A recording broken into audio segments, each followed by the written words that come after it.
Then there's another session. Like I said, the high doses were interesting. So let's talk about another memorable high dose session. And I really only have two memorable high dose sessions.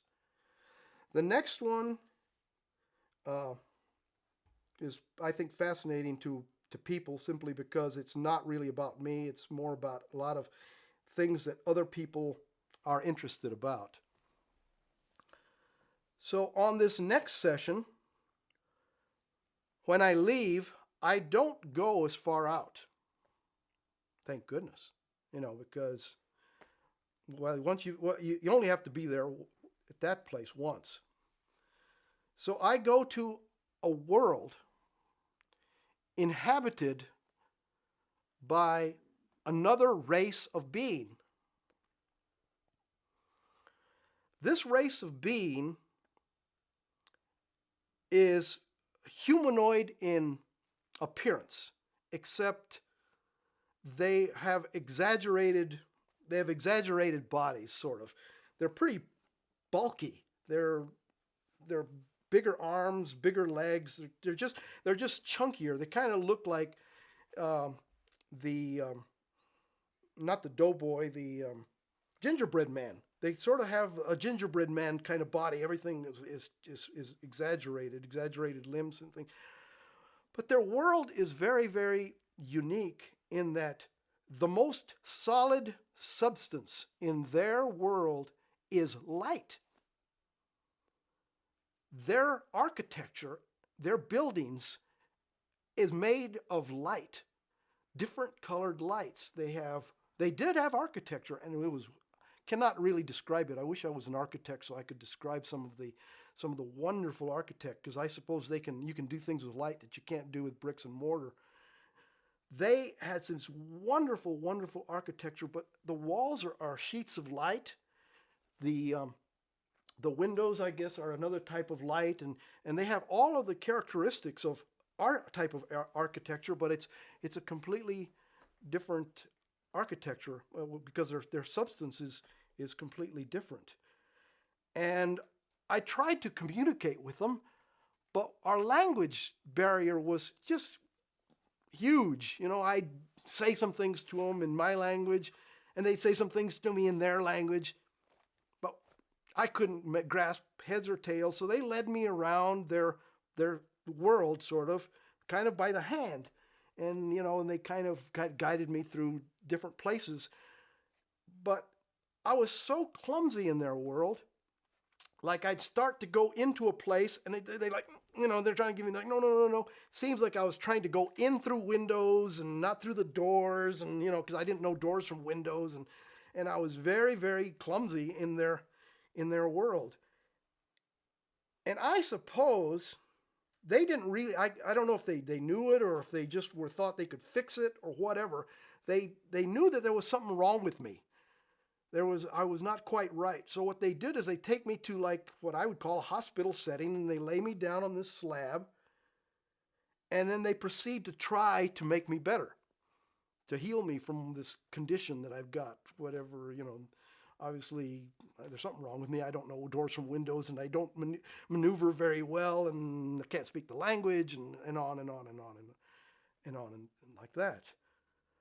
But I'm laying on this slab. I'm naked, and they're kind of doing some kind of magical passes, waving of hands and that sort of thing, trying to bring me into a more, trying to heal me from this condition. And then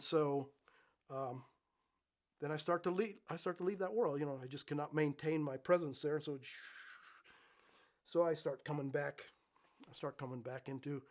Into this world, and again, I wake up or come back, and I'm conscious of being back in the experiment, back in the hospital room.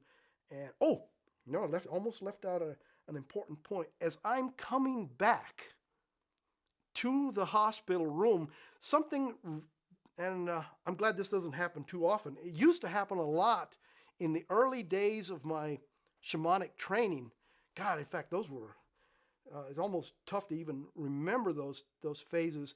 in the early days, and this is why I really had to get on it and pursue what the heck was going on, learn how to control what was happening to me, is I became very intuitively psychic, empathic, to the point where when I had to go to the grocery store, I had to prepare to go to the grocery store. I mean, I had to really, really prepare. So I had to mentally in my mind saying, okay, I need cornflakes from that shelf. I need milk from there. And I'd map out where everything was.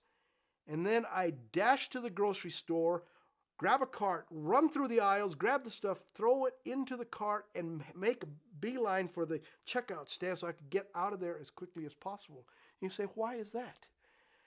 Because during that phase of my life, I was very, very psychic, telepathic. And going into a grocery store was like walking into a rock concert where there was more than one band playing. In fact, there was a lot of bands playing all simultaneously at once. I could hear what the people in the next aisle were thinking. And I'd get to the checkout line, and and then I could see what the girl at the checkout was doing. The man behind me, in front of me, this lady's worried about this, that, and the other thing. The man behind me is like trying to make some kind of business deal, and all of this stuff is like happening. I mean, it was a cacophony of noise. So I just like kind of keep my thoughts focused, pay the and then leave the grocery store and get back home where there was enough space to where I couldn't hear so much stuff. The only thing that was talking to me was the previous occupants of the building or whatever. Every once in a while, I could hear a conversation coming out of the fireplace or something like that had happened in the room a long time ago, or some small thing like that. But anyway, back to coming back into the hospital room. As I'm coming back, all of a sudden, sort of like this thing reawakens. And I'm coming back into the hospital room, and all of a sudden I sense the disease of everybody on that ward. It's like, oh God, cancer. Oh my God, they've got intestinal. Oh my Jesus. And all of these medical conditions are suddenly hitting me all at once as I'm coming back into the room. And I'm thinking, oh shoot. And then some part of me wants to heal them. But the process is happening so fast, because actually, I used to do healing. It's happening so fast, I really can't do anything. All I can do is just be aware of, oh, they've got cancer in that room. There they got this, and I'm just aware. And all of a sudden, whunk, and I'm back in my body. And I'm thinking, and I was thinking to myself, man, they really shouldn't do these things in a hospital.